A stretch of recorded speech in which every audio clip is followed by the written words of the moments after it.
Ladies and gentlemen, boys and girls, welcome to another thrilling episode of the NEAWL Report. I'm your host, Nick O'Keefe, as always, and today we have an awesome segment for you talking about the draft implications and fallouts. I'm looking at you, Colin Amadon. Does this mean that you're already giving up on your season? No, not at all. Well, you've all been drafted. You all know your teams, like it or not. So now we talk about the sports guys' power rankings rather than the post-draft drunken sons of bitches sandbagging motherfuckers draft that you guys did. Here's John Anderson to talk about the number one ranked team. Well, Nick, in the number one slot, we've got Los Pollos Blancos of Arlington. Mike Houle, the GM, did a great job in this offseason. He acquired Zach Goodman, a great winter pitcher in the offseason. In the first round of the draft, he added a fantastic bat to the lineup, Kirk Monblanc, who will also be a feature fielder in left field. Houle himself is no slouch in the right field. He can be an adequate batter. And they also added Rookie of the Year, Chris Smith, who should add some punch to that already potent lineup. Los Pollos Blancos, number one. And second, we've got those Brockton Bullies. Brockton Bullies are going to be fighting for the top spot in the Bones division, and by everyone else's opinion, probably fighting for the number one spot in the league. You got Jason Murphy, who's a perennial ace, great player, solid hitter, and everyone's seen once that guy makes the playoffs, all bets are off. He added Curdy Willett to his team this year. One of the best fielders in the league, best hitter in the league for the last few seasons, and obviously a really solid number two. Throw in the two best drinkers in the league. If these guys can stay sober enough to get through games, they're going to be a force to be reckoned with. At number three, we have the Chelmsford Cougars led by Mike Thompson. Thompson franchised Scott Martell, who was the Bones Division Cape winner, as well as the Division Silver Slugger runner-up. He also gave Devin Amadon a run for his money for the league MVP vote. In the first round at the 7th spot, Thompson selected Darryl Wolfenden. Wolfenden proved to be a clutch hitter for the Huskies as they won their championship in the summer. In the second round, Thompson picked up Justin Galuzian, who is Greg's little brother. He's maybe an unknown at this point, but people have good feelings about him. Ranked number four is our first real dark horse of the season. John G. of the Mill City Chiefs went and picked up David Fisher, Mr. Winter Perfection, as he has 2 perfect games under his belt in the Winter Division. This is added on to the core of their franchise player Tad LaRock, who received the Home Run King of the last winter season. And they also added Mike King, who could be the surprise player of the season. He was a great player in seasons prior. He did hit a hiccup in the last season where we had a 55-mile-an-hour speed limit, but he himself could be a huge surprise this season if he's able to bring up his offensive numbers once again. Number 5 in the sports guys' power rankings for this season are those Neshoba Valley Sasquatch. This team should look awfully familiar to anybody who was there in the summer of 2014. Dave Tomorrow brought back John Anderson and Jeremy Ellis to rekindle the romance that won them a championship. They should be a solid team. I think we all agree on that. We're talking about a guy in John who, in my opinion, was an MVP candidate last season.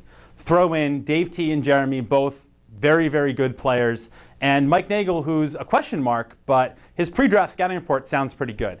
I think this team will definitely be competing in the Grenade Division. Whether they really have a shot at making it to the ship will depend on whether these guys can perform at a spring level in the winter, which is something they've struggled with before. Per league design, the Huskies are likely to see a fall from grace this season. Coming off their championship, they are ranked 6th. Dave O'Grady received the last pick in both rounds. With the first round pick, he acquired Justin J. Martin, who's sure to be an asset in the field. And he also acquired Phil Beachbody XL, my breakout season nailer, at a value pick in the last pick of the draft. Dave O'Grady, of course, will also keep Devin Amadon, who is an MVP candidate every season and is sure to add some fire to both sides of the ball. This will be Tim McGowan's first season since the Basils' inaugural season that he hasn't played with David Fisher. Him and Fish put together a good run over the last 2 years, but it's over, and now McGowan has to look to either Chris Surrett or his first-round draft pick, Matt Mullen, to be a number 2 pitcher. Both show promise, but no one really knows. In the second round, McGowan got one of his friends and former teammates, Greg Galuzian. Galuzian's been to the championship more than anybody else, so the Basils have that going for them. It should come as no surprise to anyone that the Worcester Wee Men come in at the bottom of the power rankings this season. It's tough for any of us to talk about them. Obviously, there's been a lot of stones cast in the rivalry between Colin and the rest of the league. That said, they're bringing in Matt Mahoney, who is another question mark kind of guy, but had a really good pre-draft scouting report, seems like a good guy. He might end up being the solution to their problems going forward. You got Mr. Handsome. Everybody wants him on their team because it just makes you feel good. And, well, they also took the Wizard. I don't really know what else to say here. They're going to be last team in the entire league. They know it. That's what they're looking for. There's your power rankings. Back to you, Nick. Now that was a well thought out, very informed power rankings discussion.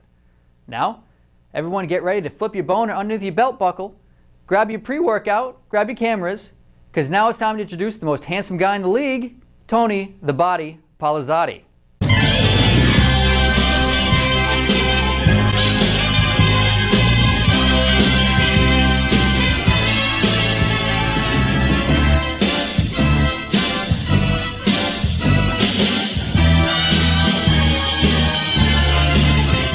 Now, the body only speaks American, but I'm pretty sure Los Pollos Blancos means no fucking chance. America is Mr. Handsome's home turf. Your choice, Blancos, deported or defeated. The body knows there are two ways to skin a cat. The cougar's pelt will be hanging from my mantle or strewn about my bedroom floor. What's that? Calling a cab to send the pussies home. And the boys are coming to town. Woo! The boys are gonna wish that Mr. Handsome was Michael Vick, because he is the only junkyard dog, and Mr. Handsome is always the alpha. Woo, woo, woo. The rest of the Bones division just got spineless in the hulking shadow of Mr. Handsome, the Body Polizzotti. The Wee Men made the best decision in franchise history by selecting Mr. Handsome in the draft. Moments after the selection, the Body Polizzotti trekked to the woods and cut down several fine American Douglas firs, only to construct the greatest log cabin in history. That cabin now sits smack dab in the middle of the Bones division as Mr. Handsome is acting mayor. Woo! It's getting a little dry in here. Time for the Handsome Hammer to lube up these gleaming pecs. Handsome Hammer out. Isn't he just oozing with machismo? Now it's time for NEAWLIE, and he has a very, very big announcement he would like to make.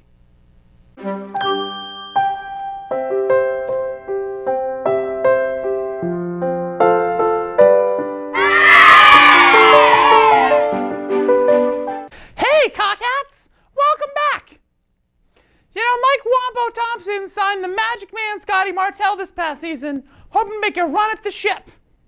Unfortunately, the man he hoped to be his team's Harry Potter turned out to be more of a Burt Wonderstone. I've got a big surprise for you guys this week.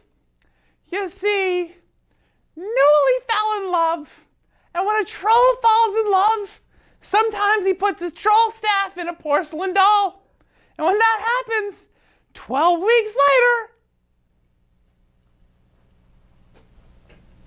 introducing my son, NEAWLIE!